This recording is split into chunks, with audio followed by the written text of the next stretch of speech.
삶의 전체임. 연로하신 아버지의 손등에 있는 주름들, 갓 태어난 아기의 울음소리, 왠지 가슴 뭉클하게 하는 갑자기 전체임이 분리의 장막을 뚫고 들어옵니다. 삶은 신비로 가득합니다. 얼마 전에 아기를 낳은 친구와 얘기를 나눴습니다. 그녀는 무신론자이고 영성에 관심이 없는 사람이었습니다. 그런데 딸을 낳은 경험에 관해 얘기하면서 그 친구가 한 얘기는 종교적인 말, 영적인 말이었습니다. 그녀는 딸의 손가락들을 보면서 어떻게 감사하며 울었는지 얘기했습니다. 그렇게 신비하고 살아있는 존재가 어떻게 자기에게서 나올 수 있었는지, 이 아주 작은 분홍색 생물의 모습으로 있는지 경이롭다고 말했습니다. 내 친구 과학자, 회의론자는 잠시 비이원적 신비가가 되어 있었지만 그렇다는 사실도 모르고 있었습니다. 그녀는 한동안 삶의 전체성과 맞닿아 있었습니다. 존재와 사랑에 빠져 있었습니다. 그동안 영성에 관심을 갖게 된 사람을 많이 만났는데 그들은 어떤 불가해한 깨달음을 얻게 되어 관심을 두게 되었다고 합니다. 화가들은 그림을 그리는데 몰입되어 자아가 사라지는 경험을 했다고 합니다. 공원을 걷고 있는데 문득 걷는 자기 자신이 없어지는 경험을 하기도 합니다. 설거지를 하는데 갑자기 반짝이는 비누 거품들이 매혹적인 것으로 보이게 되기도 합니다. 그리고 모든 문제와 두려움이 사라지며 깨달음에 대한 추구가 희미해집니다. 모든 것이 다시 우주적으로 좋게 됩니다. 삶의 상황은 변하지 않았지만 모든 것과 당신의 관계가 변해버립니다. 과학은 이러한 경험들을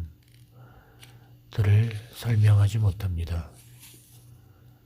그런 경험은 우리를 원인과 결과, 주체와 객체, 안과 밖, 시공 세계 너머로 데려가기 때문입니다.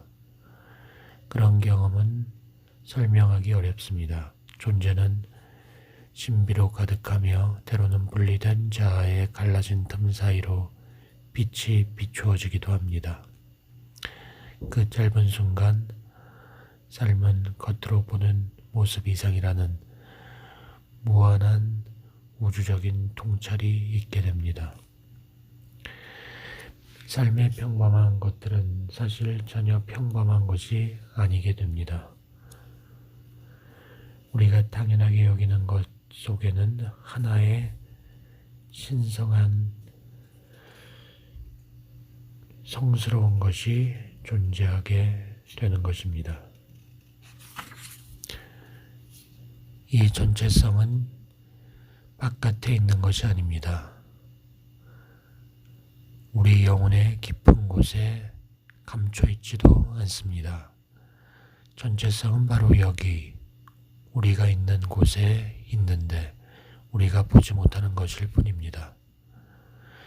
현대물리학은 영적 가르침이 먼 옛날부터 가리킨 것을 이제 확인하고 있습니다. 우리는 오래전부터 이 우주적 전체성을 영, 자연, 아드바이타, 비원성, 의식, awareness, 사람이 살아있음, 실제, 근원, 존재, 있음, 도, 불성, 현존으로 표현해왔습니다. 그러나 단어는 중요하지 않습니다. 당신은 그걸 도라고 부를 수도 있고 삶이라 부를 수도 있습니다. 신이라고 부를 수도 있고 의식이라고 부를 수도 있고 모든 것이라고 말할 수도 있습니다. 이 책은 참된 자신이 누구인지 발견하는 일에 관해 얘기합니다. 당신이 자신이라고 생각하는 자기 너머에, 자신이 누구라고 교육받은 자기 너머에, 자신이 누구라는 모든 관념과 이미지 너머에 참된 자신이 누구인지를, 또한 우리 자신이 누구인지 잊어버린 채 생각으로 이루어진 거짓된 자기 이미지를 쌓아 올리고 유지하려고 했으면서 우리가 전쟁을 벌이는 온갖 방식을 알아차리는 일에 대해 얘기합니다. 우리 내면의 갈등은 외부 갈등으로 나타납니다. 내 안에서 거부할 때 나는 세상 안에서 거부합니다. 그리고 그 거부는 고통으로 이어집니다. 우리는 자기의 좋아하지 않는 모습을 회피하기 위해 어떤 물질이나 습관에 중독됩니다. 우리는 괴로운 감정들과 싸웁니다. 자기를 완전하게 해줄 다른 사람을 찾으려 하고 인간관계를 추구합니다. 깨달음을 통해 불편함을 벗어나려고 안간힘을 씁니다. 이 책에서 나는 우리 안에서 갈등이 시작되는 곳에 돋보기를 될 것입니다. 우리 안에서 갈등이 시작되는 곳은 곧 갈등이 끝날 수 있는 곳이기 때문입니다. 폭력은 당신 안에서 시작하며 당신 안에서 끝납니다. 이걸 알아차리면 전적 책임으로 나아가게 됩니다.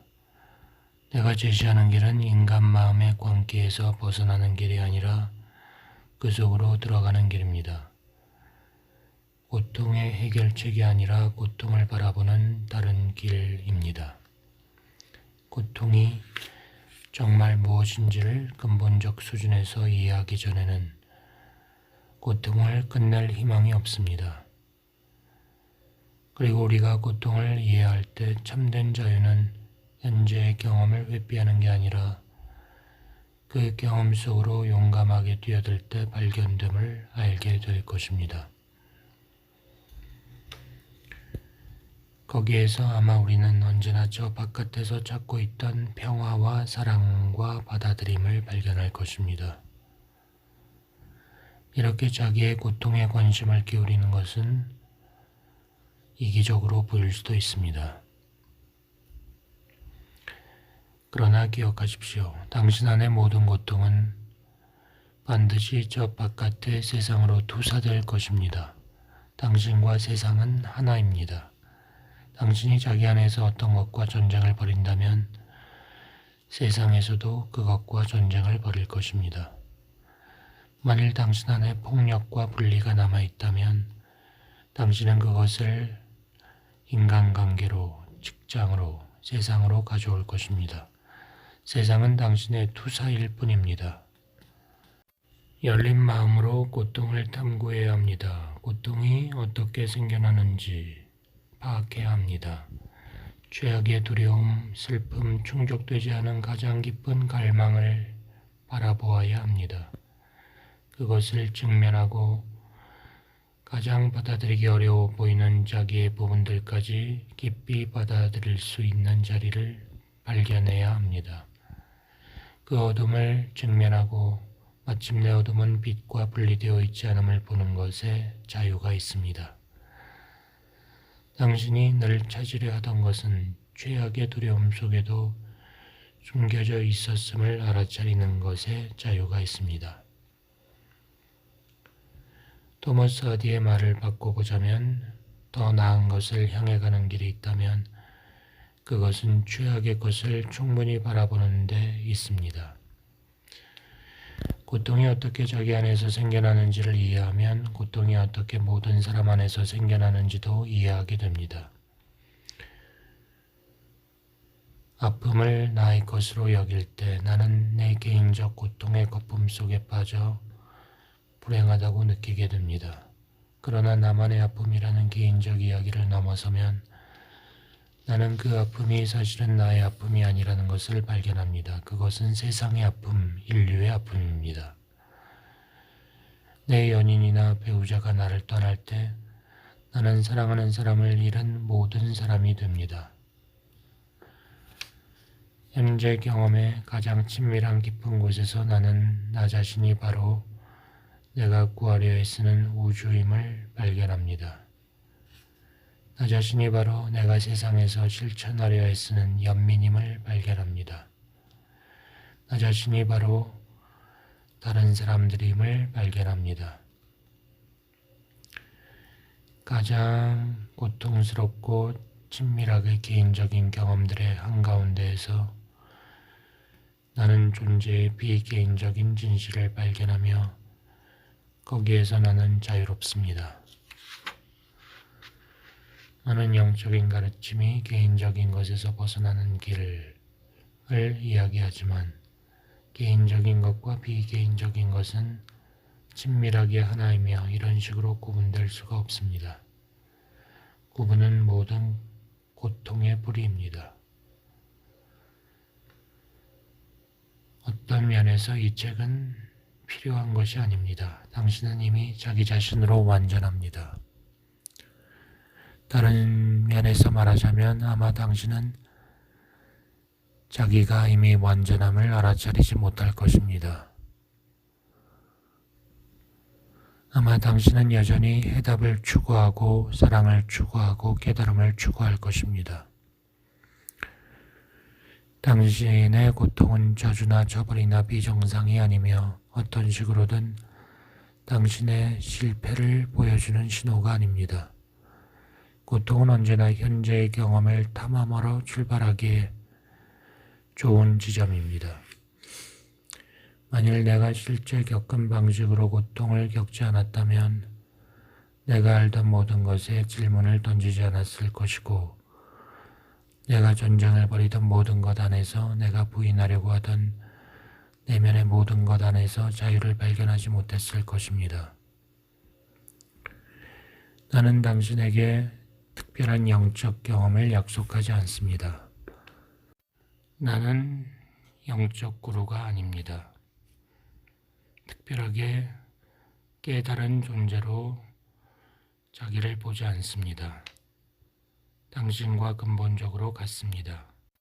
단지 내가 하는 모든 말을 당신의 경험에 비추어 시험해 보기를 바랍니다.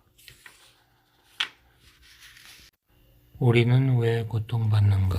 과거에 나는 슬프고 외로운 작은 나였고 삶이라는 바다에서 하나의 우울한 물결이었습니다. 삶은 내 기대와 어긋났고 사람들은 나를 실망시켰으며 나는 내 삶이 가는 길을 통제할 수 없었습니다. 자살 충동을 느꼈습니다. 어째서 나는 이렇게 되었을까요? 나는 살아오면서 삶은 어떠해야 한다는 수많은 견해를 쌓았습니다. 세상에서 어떤 일은 일어나야 하고 어떤 일은 일어나지 말아야 한다는 관념을 갖게 되었습니다. 무엇이 옳고 무엇이 그른지, 무엇이 선하고 무엇이 악한지에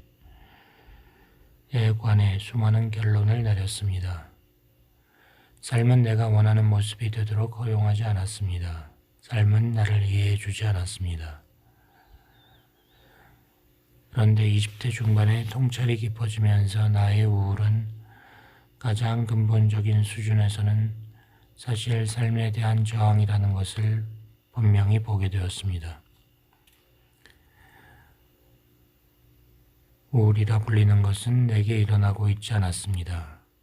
내가 경험하고 있던 것은 지금 있는 그대로와 버리는 내면의 전쟁이었습니다. 나는 삶의 완전함을 보지 못하고 나의 참된 본성을 잊은 채 지금 이 순간의 경험과 전쟁을 벌이고 있었습니다. 나의 우울함은 내가 세상을 보는 방식과 관계가 있었습니다. 우리는 자신을 전체에서 분리하는 만큼 고통을 받게 됩니다. 나를 그렇게 만든 것은 삶이 아니었습니다. 무지로 인해 내가 스스로 그렇게 만든 것입니다. 절대 오지 않을 미래의 전체성을 추구하면서 우울증의 뿌리에는 내가 분리된 개인이라는 느낌이 있었습니다. 내가 그 삶을 지휘해야 했고 내가 원하는 길로 가게 해야 했습니다. 그런 방식은 내가 어릴 때부터 배운 것이었고 세상이 나에게 소리 높여 요구한 것이었습니다.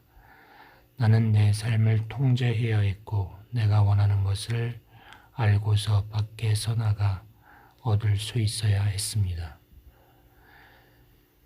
이제 나는 우리 모두 자기 삶의 무게에, 자기의 과거 역사와 상상된 미래의 무게에 짓눌리고 있음을 봅니다. 우리는 모두 우울합니다. 나의 고통은 우울증, 실존적 불안, 수줍음, 그리고 인간관계에서 친밀감의 결핍이라는 모습으로 나타났지만 우리 모두 자기만의 방식으로 고통을 겪습니다. 내 우울증의 한가운데에서 또 하나의 가능성이 드러났습니다. 아마도 내가 내 삶을 지탱하지 못한 이유는 실제로는 몸의 병이나 마음의 병 또는 기능장애나 나약함 때문이 아니었으리라는 것. 아마도 이 삶은 애초에 내가 지탱해야 하는 나의 삶이 아니었을 것입니다. 내가 나라고 생각하는 것은 실제로는 참된 내가 아니었을 것입니다. 아마도 참된 자유는 나의 이야기를 완벽하게 만들어 바다에서 더 나은 물결이 되는 것과는 상관이 없을 것입니다. 아마도 자유란 애초에 우리 자신을 분리된 물결로 여기는 꿈에서 깨어나 바다에 나타나는 모든 것을 껴안는 일일 것입니다. 나의 거짓된 이미지를 지키는 대신 지금 이 순간의 경험을 깊이 받아들이는 것, 지금 이 순간이 어떠해야 한다는 모든 관념을 놓아버리는 것, 아마도 그게 나의 할 일이고 삶에서 나의 참된 소명일 것입니다.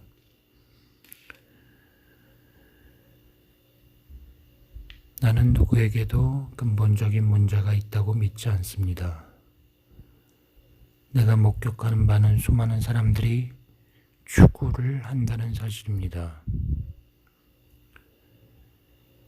자신이 상상하는 삶이나 어떠해야 한다고 믿는 삶이 아닌 지금 있는 그대로의 삶에 반응할 수 있어야 합니다. 나의 모든 고통은 저주가 아니라 축복이었습니다. 우울증은 내가 얼마나 많이 삶을 차단하고 있는지를 보여주기 위한 것이었습니다. 이렇게 보면 고통은 언제나 전체성으로 돌아가는 길을 가리키는 표지판이었습니다.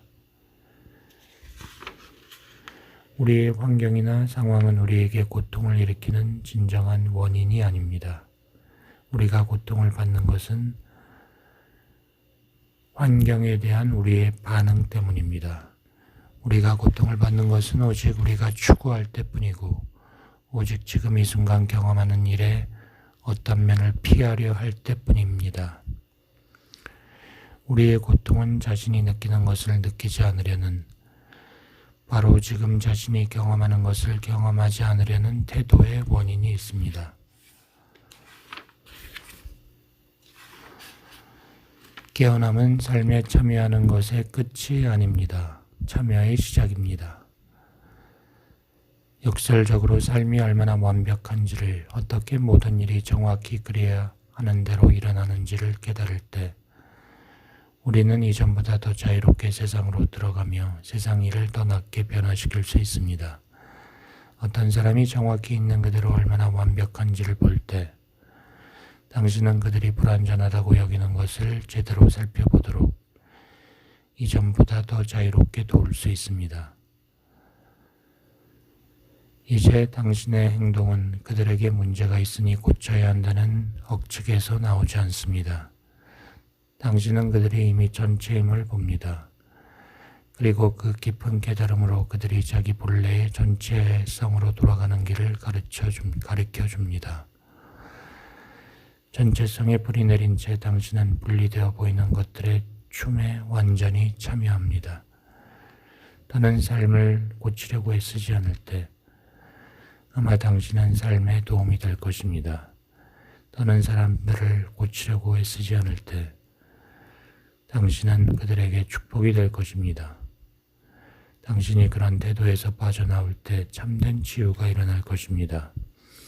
삶에서 필요한 것은 더는 문제를 보지 않는, 자신과 세상이 분리될 수 없음을 보는 깊은 받아들임의 자리에서 세상에 온전히 참여하는 사람들일 것입니다. 모든 것을 있는 그대로 깊이 받아들임, 두려움 없이 삶에 참여함은 같은 것입니다.